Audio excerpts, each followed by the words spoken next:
आदरणीय किसान मजदूर एवं युवा साथियों, देश में मतदाता सूची के नवीनीकरण को लेकर विपक्षी नेता उच्च न्यायालय और बिहार चुनाव में जनता की अदालत में गए थे, जहां दोनों अदालतों ने इनके मंसूबों पर पानी फेर दिया है।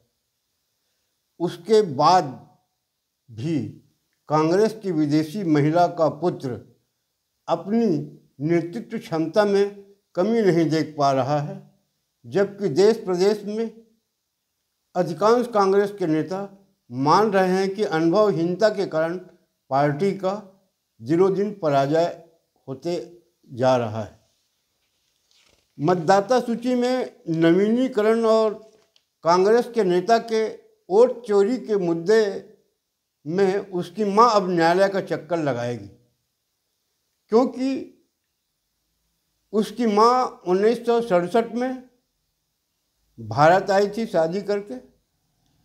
1970 में उनका पुत्र पैदा हुआ और 1972 में पुत्री। मैं तो इनकी नागरिकता पर भी संदेह करता हूं, क्योंकि विदेशी महिला ने सन 1983 में भारत के सदस्यता ग्रहण किया है।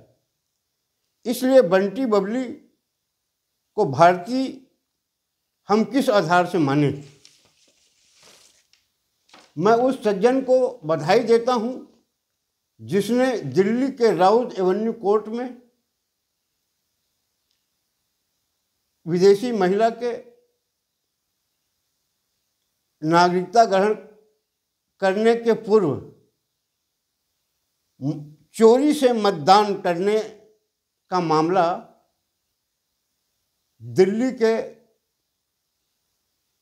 राउत एवेन्यू कोर्ट में दायर किया है। न्यायाधीश महोदय ने अगली सुनवाई 6 जनवरी की तारीख तय किया है। कोर्ट के नोटिस से बबली परेशान होकर पत्रकारों के सामने रोना रो रही है कि मेरी माँ 80 वर्ष की बूढ़ी है, उसको परेशान किया जा रहा है। वोट चोरी की बात करने में मजा आता है ना। जब अपने घर में ही चोर निकले तो खराब लगता है। ये तुमको नहीं मालूम था, अब पता लग गया तो पत्रकारों के बीच जाकर रो रही। 14 दिसंबर को दिल्ली में वोट चोरी के मामले को लेकर के महारैली निकाली गई है। वहाँ उनके महिला कार्यकर्ताओं ने, मैं तो सारांश यही देखा उस रैली का,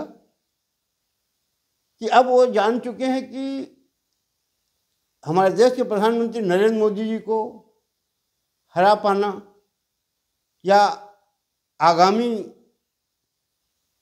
प्रधानमंत्री योगी जी को हरा पाना मुश्किल है।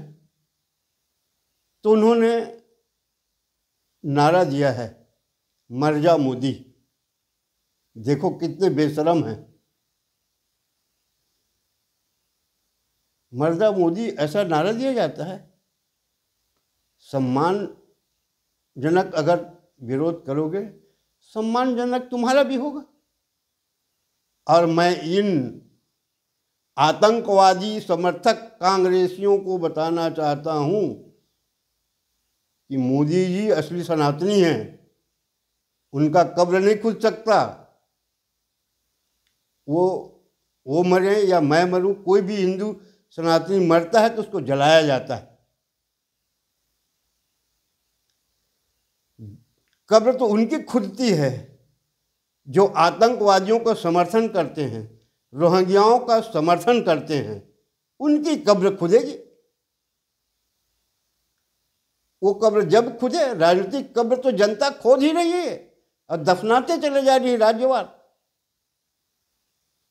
आज कांग्रेस के विपक्ष का नेता कैसे बन गया? क्या वोट चोरी में बन गया? उसको नहीं बोलोगे? तुम कैसे जीत गए? अगर ऐसा होता तो नहीं जीत पाते। इतना सीट लोकसभा में मिल ही नहीं सकता था। जनता में विश्वास अर्जित करो। अभी केरल में मामला आया है ना, दक्षिण में मामला आया है एक न्यायाधीश का। वर्षों से हिंदुओं के मंदिर में जो दीपक जल रहा था उसको इन्होंने बंद करवा दिया। हिंदुओं ने जाकर के न्यायालय में मामला दायर किया। वहाँ से न्यायाधीश महोदय ने पूरा छानबीन किया, उसके बाद फैसला दिया कि वहाँ दीपक जलाया जा सकता है। पूरे देश के विपक्षी एक हो गए हैं और न्यायाधीश के खिलाफ महाभियोग लगा रहे हैं। यहाँ सनातनियों की संख्या ज़्यादा है और उनका विरोध करके तुम सोचते हो कि हम सत्ता में पहुंच जाएं। अब वही कब्र तुम्हारा ही काम आएगा। राजनीतिक कब्र जो खोद रहे हो ना, उसमें वही लोग दफनाए जाएंगे जो असली सनातनियों के लिए गड्ढा खोदने की बात करते हैं। मेरा मानना है कि कांग्रेस को राहु ग्रह लग गया है, जिसके कारण पंजाब, मध्य प्रदेश, छत्तीसगढ़ की सरकार चली गई। अच्छी खासी चल रही थी पंजाब की सरकार, सौदेबाजी में गया। मध्य प्रदेश में 2.5 साल के कारण सरकार चली गई। वही हाल छत्तीसगढ़ में हुआ। इसको स्वीकारो। किसी को बना रहे तो 5 साल का बनाओ, और अगर वादा करते हो अपने लोगों को अब तो उनके साथ वादा को निभाओ। और छत्तीसगढ़ में तो यहाँ मैं पहले बता चुका हूँ कि भाजपा और कांग्रेस का फिक्सिंग है। इसलिए जो असली छत्तीसगढ़िया मुख्यमंत्री था ना, जिसको 2.5 साल के लिए भेजे थे और उसको 5 साल रख लिए, तो उसने क्या किया? उसको मालूम था कि अगला फिर कांग्रेस के भी सरकार बनेगी तो मैं मुख्यमंत्री नहीं बनूंगा, टी.एस. सिंहदेव न बन जाए। इसलिए उन्होंने 22-23 विधायकों को, जीतने वाले विधायक को टिकट काट दिया, हारने वालों को दे दिया गया। जांच कराओ, अगर तुम में हिम्मत है तो छत्तीसगढ़ की जनता बता देगी। और मुझको ये जानकर के खुशी हुई कि पंजाब के कांग्रेस के एक नेता ने आरोप लगाया है कि जिसको मुख्यमंत्री बनना उसको 500 करोड़ देना पड़ता है, वही मुख्यमंत्री बन सकता है। और शायद इसी चक्कर में हमारे असली छत्तीसगढ़िया मुख्यमंत्री भ्रष्टाचार के नदी में बह गए, क्योंकि 500 करोड़ देना था। आज वो बेचारा, उसका एक लड़का जेल में। भाई अब मुख्यमंत्री बनो या फिर जेल जाओ। बनोगे तो जेल जाओगे, नहीं तो 500 रुपये कहाँ व्यवस्था कर पाओगे। ये जो प्रथा है ना